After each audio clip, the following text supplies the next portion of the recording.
Pagbasa mula sa aklat ng mga bilang. Noong mga araw na iyon, nainip ang mga tao sa pasikot-sikot na paglalakbay. Nagreklamo sila kay Moises, "Inialis mo ba kami sa Ehipto para patayin sa ilang na ito? Wala kaming makain ni mainom, sawa na kami sa walang kwentang pagkaing ito." Dahil dito, sila'y pinadalhan ng Panginoon ng makamandag na ahas at sino mang matuka nito ay namamatay. Kaya lumapit sila kay Moises. Sinabi nila, "Nagkasala kami sa Panginoon at sa iyo. Idalangin mo sa kanyang paalisin ang mga ahas na ito." Dumalangin nga si Moises at ganito ang sagot sa kanya ng Panginoon. "Gumawa ka ng isang ahas na tanso, ilagay mo iyon sa dulo ng isang tikin at sino mang natuklaw ng ahas na tumingin doon ay hindi mamamatay." Gayon nga ang ginawa ni Moises. Mula noon, lahat ng matuklaw ng ahas ngunit tumingin sa ahas na tanso ay hindi namamatay. Ang salita ng Diyos.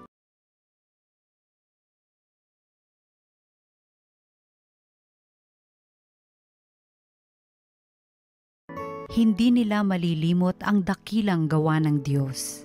Kaya ngayon ay makinig sa turo ko, mga anak, inyong dinggit o linigin salita kong binibigkas. Itong aking sasabihin ay bagay na talinhaga, nangyari pa noong una kaya ito'y mahiwaga. Hindi nila malilimot ang dakilang gawa ng Diyos. Datapwat noong sila'y lilipulin na ng Diyos, nagsisi ang karamihat sa Kanya'y nagbalik loob. Noon nila nagunitang ang sanggalang nila'y ang Diyos, ang kataas-taasang Diyos ay kanilang manunubos. Hindi nila malilimot ang dakilang gawa ng Diyos. Kaya't siya ay pinuri ng papuring hindi tapat, pagkat yaoy pakunwarit balat kayong matatawag. Sa kanilang mga puso naghahari kataksilan, hindi sila nagtatapat sa ginawa niyang tipan. Hindi nila malilimot ang dakilang gawa ng Diyos.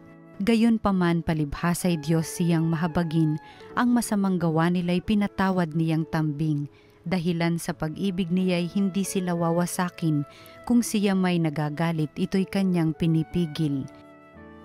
Hindi nila malilimot ang dakilang gawa ng Diyos. Ang mabuting balita ng Panginoon ayon kay San Juan. Noong panahong iyon, sinabi ni Jesus kay Nicodemo, "Walang umakyat sa langit kundi ang bumaba mula sa langit, ang Anak ng Tao."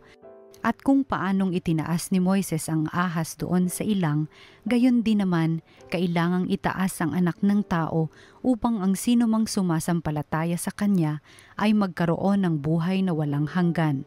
Gayon na lamang ang pag-ibig ng Diyos sa sanlibutan, kaya ibinigay niya ang Kanyang bugtong na anak upang ang sumampalataya sa Kanya ay hindi mapahamak, kundi magkaroon ng buhay na walang hanggan.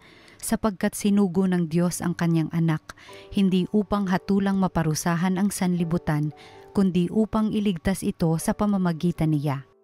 Ang mabuting balita ng Panginoon. Pinupuri ka namin, Panginoong Hesukristo.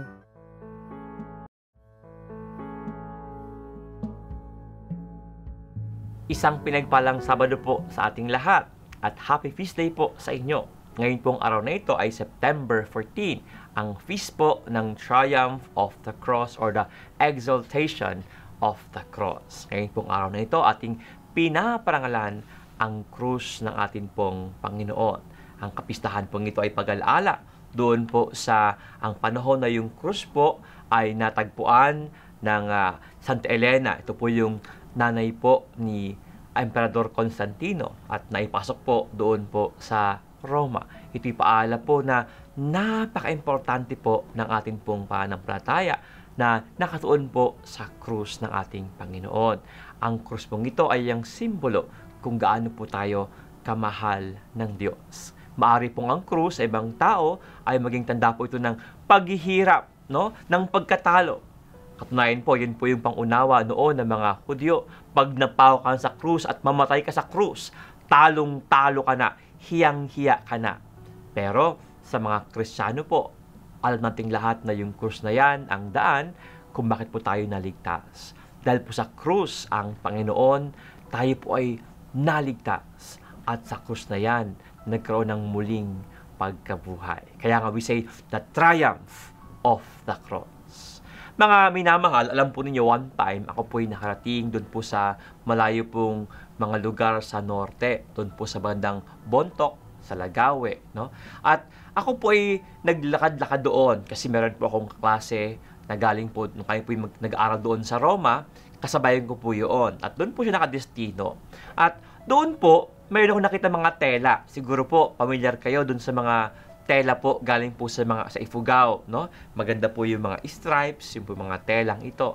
At mo ako nagtanong, magkano po ba yung ganoon? Sabi sa akin ng presyo. Sabi ko, parang medyo mahal. Ang sabi sa akin, nako Father, alam mo kung bakit? Kasi yan po ay ginawa po ng kamay. Manual po ang paggawa diyan. Talaga pong yan ay pinagbuhusan ng panahon, ng oras, ng expertise po, ng karanasan. Kaya po nakabuo po ng ganyan. Yan po ay bunga ng trabaho at sakripisyo. Kaya nakita ko na, totoo nga naman, yan po ay pinaghirapan. Siguro hindi po yan gaya ng ibang mga tela na makina po ang gumagawa. Ito po, mismong kamay po ng tao. Pinagpaguran po talaga. At totoo po yan. Ang dahilan po talaga kung bakit may mga bagay na mas mahal sa iba dahil mas binuhusan po ng panahon, ng oras, ng effort, ika nga po. Ang isang bagay nagiging pong mahal dahil pinaghirapan. At yan po ang diwa ng atin pong pagdiriwang ngayon pong araw na ito. Ang tao po, ganyan kamahal ng Diyos. Napakamahal ng tao. Ang dahilan, pinaghirapan po ng Diyos. Ang Diyos, ipinako sa krus. Ang Diyos po, dumanak ang dugo. Ang ating Panginoong Jesucristo na ating Diyos, namatay sa krus. Ganyan po tayo pinaghirapan ng Diyos. Mga minamahal na kapatid, minsan po, dumarating sa atin pong buhay yung punto na parang feeling mo wala kang halaga. Napaka-cheap mo. Murang-mura. Minsan parang wala nakaaala sa iyo, wala mo lang naungumusta sa iyo, tapos may problema ka pa, tapos yung mga tao may umaaway sa iyo, parang minsan pakiramdam mo wala ka ng halaga. Napakamura mo na. Ang cheap mo na. Pero po, sa mga pagkakataong iyon, nawa tayo po ay tumingin sa krus. Muli po ating pong paalahanan ng ating sarili. Maaari po may mga taong hindi ka pinapahalagahan o nagkulang mabigay sa iyo ng importansya ng panahon o ng oras. Pero pag ikaw ay tumingin sa krus, iyong maalaala, pinaghirapan ka ng Diyos. Ganyan ka kaimportante at kailanman hindi ka nakalimutan ng Diyos. Ang sabi nga po sa mga salmo, nakaukit sa kanyang palad ang iyong pangalan, kung kaya hindi ka niya maaring kalimutan. Mga minamahal na kapatid, pag minsan po iyong feel na parabang wala kang halaga, parabang ikaw ay sabi nga nag-occupy ka ng space, ikaw ay nagasayang ka ng hangin kasi wala ka ng halaga. Hindi po yan totoo. Yung aalahanin, yung krus. Ang krus na tanda, pinaghirapan ka ng Diyos. Hayaan niyo po kayo po aking masbasan, kayo po ay yumuko, nanawa sa ating puso, manahan ang ating pong pag-alaala na mahal ka ng Diyos, napaka-importante mo sa Diyos. Panginoon, ngayon pong kapistahan po ng Exaltation of the Cross, ngayon pong September 14, nawa ang bawat isa po sa amin muli maalaala kung gaano kami kaimportante, kung gaano po ang iyong dugo ay dumanak para sa amin, ang iyong katawan nagkaroon ng mga sugat para sa amin. Ikaw ay nagtiis ng sugat, ng sakit, ng hirap dahil sa pagmamahal mo sa amin. Huwag nawang kami po ay makalimot sa pag-ibig na ito. Huwag nawa kami po ay malampasan at kami po ay matalo ng kalungkutan at maniwala na hindi kami importante. Mga Panginoon, huwag kaming makalimot ng iyong labis-labis nag-uumapaw na pag-ibig sa amin. At kung paano po aming inirespeto ang aming sarili dahil pinahalagahan mo kami, gayon din kami sa aming kapwa. Sapagkat ang aming kapwa din ay mahal na mahal ng Diyos at para rin sa kanila ang kanyang buhay ay kanyang inialay. No, Panginoon, ang krus magpaala sa amin ng iyong labis na pag-ibig. Kung kaya kami ay kailanman hindi maaaring makalimutan.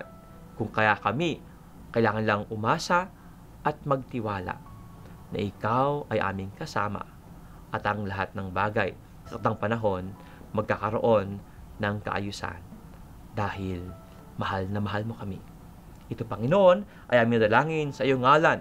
Ikaw ay sa Kristo na buhay at naghahari kasama ng Espiritu Santo sa karya ng Ama sa langit, magpasa walang hanggan. Amen. At nawa, pagpalain kayong lahat ng makapangyarihang Diyos, Ama, Anak, at Espiritu Santo. Isang pinagpalang Sabado po at Happy Feast Day sa ating lahat.